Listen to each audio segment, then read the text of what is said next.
The budget session of Khas Hills Autonomous District Council will start from the 8th of March. This was disclosed by the KHADC chairman Lamphrang Blah.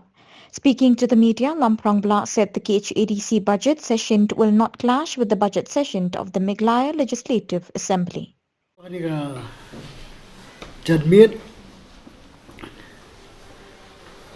ngakot energy kedulang jung baju press ban pentikna yang diga session juga council kata ka budget session ke jong council jongi nam taka kebamut ka dorbar magdeka ke jong muslim arjar arpuar arpulai kebangait pilayo jingtip hakabang nakaliang ke office kela pentip lut siapi mo bakasti kebanlong ak praterik jong march arjar arpuar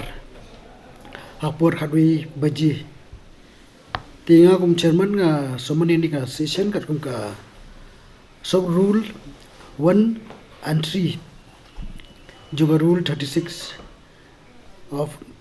Assam and Meghalaya Autonomous District Council Constitution of District Council Rules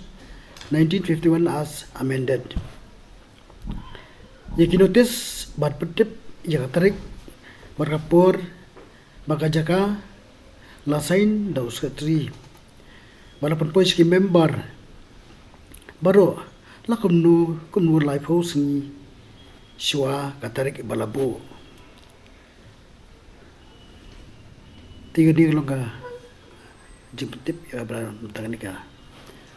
session ke bansa longa ka pratrik jumat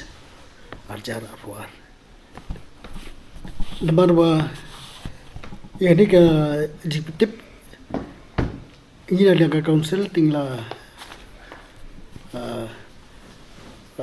pentit marba kanila le por ba nalia junga pat cinti le ka ski chairman tinggal ban penyabit kumbalabu pelaptip member tinggal git ba hoi ke junga state kan sedang la south rik ba ke jungi sang prati atai ka yoi ka por ya meli bikinwan mar ban pasku ya ki bandolang ke session kam tamban ya kan dia budget session juni council ke jungi